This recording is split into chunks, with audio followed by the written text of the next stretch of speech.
Isso não deveria ter chegado até mim, mas chegou. E agora você precisa saber. Enquanto o Lula discursava no G7 sobre multilateralismo e democracia, enquanto a Janja sorria para as câmeras ao lado do Macron, enquanto a Globo tentava transformar o vexame diplomático em vitória narrativa, um dossiê explosivo cruzou o Atlântico e pousou nas mãos de Donald Trump.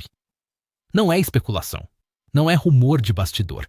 É fato documentado, com datas, com números, com nomes, com conexões que a grande imprensa brasileira está trabalhando em regime de plantão para que você não entenda. O dossiê detalha como refinarias ligadas diretamente ao governo brasileiro, incluindo estruturas associadas à Petrobras, venderam mais de 100 milhões de litros de nafta petroquímica para uma rede de empresas que abastece o PCC. Mais de 100 milhões de litros, sem o marcador químico obrigatório que os reguladores exigem para evitar fraudes, sem rastreio, como se nunca tivessem existido. E junto com isso, chegou ao entorno de Trump o que está acontecendo dentro do STF. A interferência política, a extraterritorialidade das decisões do Alexandre de Moraes, as ordens secretas para plataformas americanas, o silêncio das instituições que deveriam fiscalizar e não fiscalizam. Marco Rubio foi acionado. E o que a Globo não quer que você entenda é que não é só uma investigação diplomática. É o fim de uma proteção que o governo Lula acreditava que teria para sempre. A proteção do silêncio internacional. Se você quer entender o que esse dossiê contém, por que o Rubio foi chamado e o que vem aí nas próximas semanas, deixa o like e se inscreve. Porque o que vem a seguir é de estarrecer. Vamos reconstruir exatamente o que aconteceu. Não a versão picada que a Globo deixou circular. A versão completa, com a ordem certa. Porque é a ordem que transforma cada peça solta numa estrutura que você não vai conseguir ignorar. Tudo começa com a nafta. Entre fevereiro de 2023 e setembro de 2024, a refinaria riograndense, uma instalação controlada pela Petrobras em parceria com a Braskem e o conglomerado Ultrapar, entregou volumes massivos de nafta petroquímica para uma empresa chamada Petrodens, um nome imponente, uma fachada. Porque o que a Petrodens fazia com esse produto não estava em nenhum prospecto oficial. Os promotores de São Paulo concluíram que a Petrodens desviava essa nafta para operações ilegais de adulteração de combustíveis, contrabando e lavagem de dinheiro. Dinheiro que, no final da cadeia, chegava diretamente ao PCC. E o detalhe que a Globo enterrou: 116 milhões de litros dos 139 milhões entregues foram enviados sem o marcador químico obrigatório por lei. Esse marcador existe por uma razão. Ele rastreia, ele identifica, ele impede exatamente o tipo de desvio que aconteceu. E ele foi suprimido.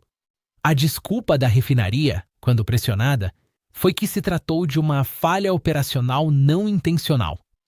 116 milhões de litros. Falha operacional, não intencional. Enquanto isso, um dos supostos compradores desse esquema bilionário era um sujeito já condenado por tráfico de drogas, que ao mesmo tempo recebia a Bolsa Família. Beneficiário de programa assistencial do governo, funcionando como laranja de esquema petroquímico para o maior grupo criminoso da América do Sul. E o que ninguém mostrou é que esse escândalo não era desconhecido nos bastidores. A Agência Brasileira de Petróleo tinha os dados regulatórios. O Ministério Público de São Paulo tinha aberto investigação. Os documentos existiam. O que não existia era a vontade de deixar isso chegar a algum lugar dentro do Brasil. Então chegou por fora. Porque, em paralelo a tudo isso, os Estados Unidos estavam montando o seu próprio quadro. O governo Trump classificou oficialmente o PCC e o Comando Vermelho como organizações terroristas estrangeiras. E, ao fazer isso, criou uma obrigação jurídica nova. Qualquer entidade que mantenha relações comerciais com essas organizações está sujeita a sanções americanas. Sanções que podem incluir bloqueio de ativos, restrições bancárias e processos criminais em solo americano. E foi nesse momento que alguém colocou na mesa o dossiê com os números, as datas e as conexões. E mandou para Trump. Mas o que ninguém conectou ainda é que o dossiê não fala apenas sobre NAFTA. Fala sobre o STF. Fala sobre as decisões do Alexandre de Moraes que afetam diretamente empresas americanas. Fala sobre ordens extraterritoriais para derrubar contas de cidadãos que vivem em território americano, protegidos pela primeira emenda da Constituição dos Estados Unidos. Fala sobre uma estrutura que a Suprema Corte da Itália, a Suprema Corte da Espanha, o Departamento de Justiça americano e a Corte da Flórida já identificaram como funcionamento político disfarçado de poder judicial. E esse conjunto chegou ao mesmo tempo. NAFTA para o PCC. STF agindo extraterritorialmente. Governo resistindo ativamente à classificação das facções como terroristas. Tudo junto, tudo documentado, tudo na mesa de Trump. E foi aí que Rubio foi acionado. Agora a gente vai conectar tudo, porque cada evento que eu apresentei até aqui parece separado quando você olha de longe. Parece a NAFTA de um lado, o STF do outro, a diplomacia em outra prateleira. Mas quando você junta tudo, o que aparece não é uma série de coincidências, é um padrão. E esse padrão tem um nome. Vamos começar pelo que todo mundo viu.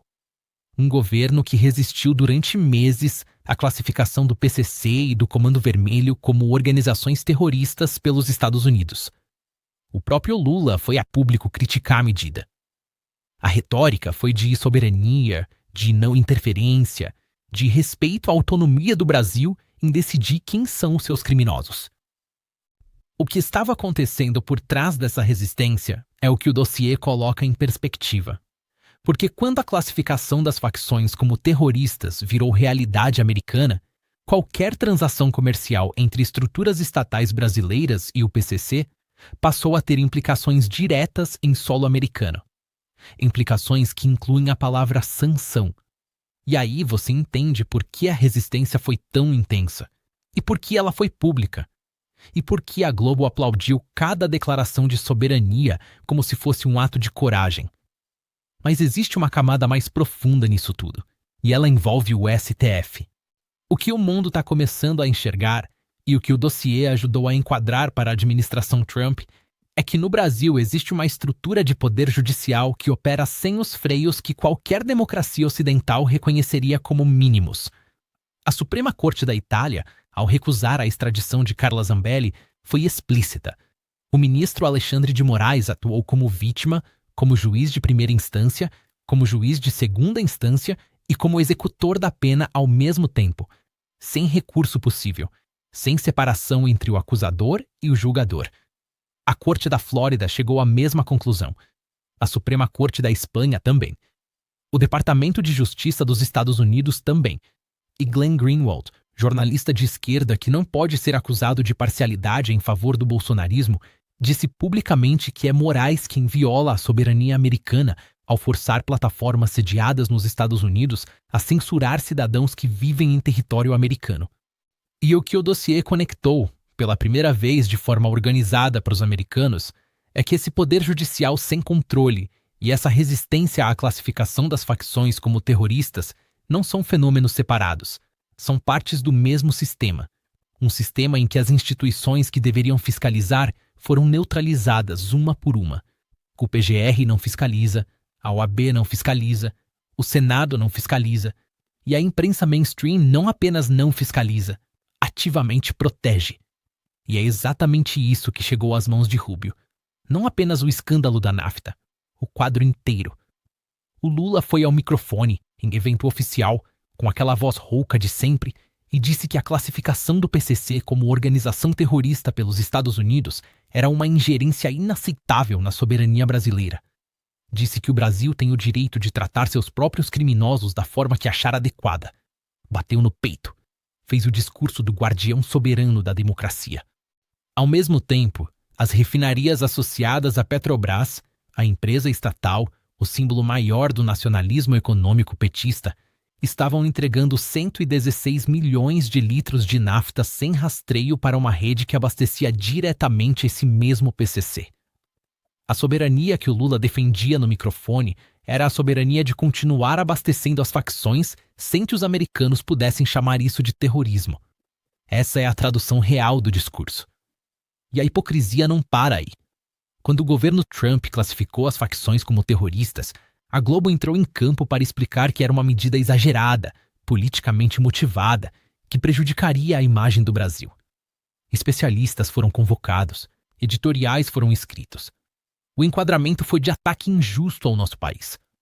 Nenhum desses especialistas, nenhum desses editoriais mencionou os 116 milhões de litros. E olha o contraste que a grande imprensa não quer construir.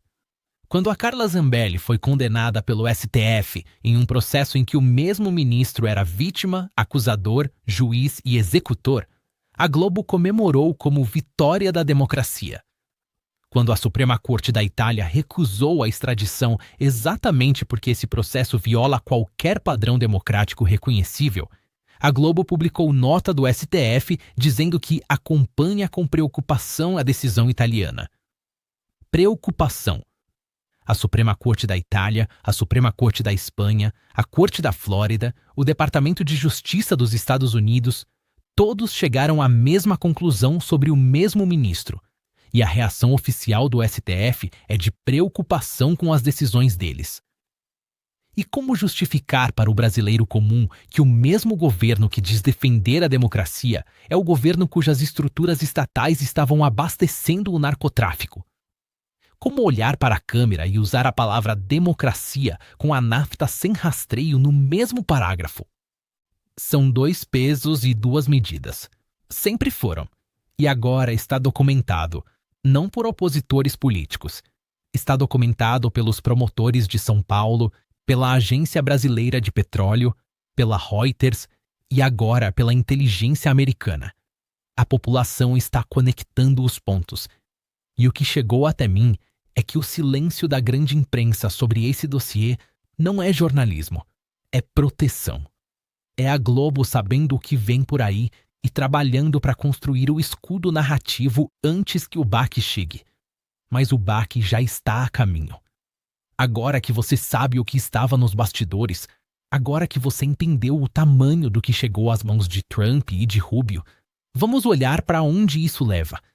Porque o que os bastidores revelam sobre o que está por vir é mais importante do que qualquer coisa que aconteceu até agora. No curto prazo, o que já está em movimento é a investigação americana. Rubio foi acionado.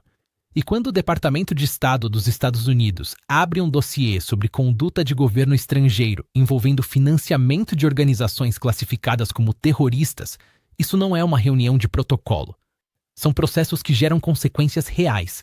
Sanções, restrições bancárias, bloqueio de ativos, investigações criminais em solo americano sobre pessoas físicas e jurídicas envolvidas.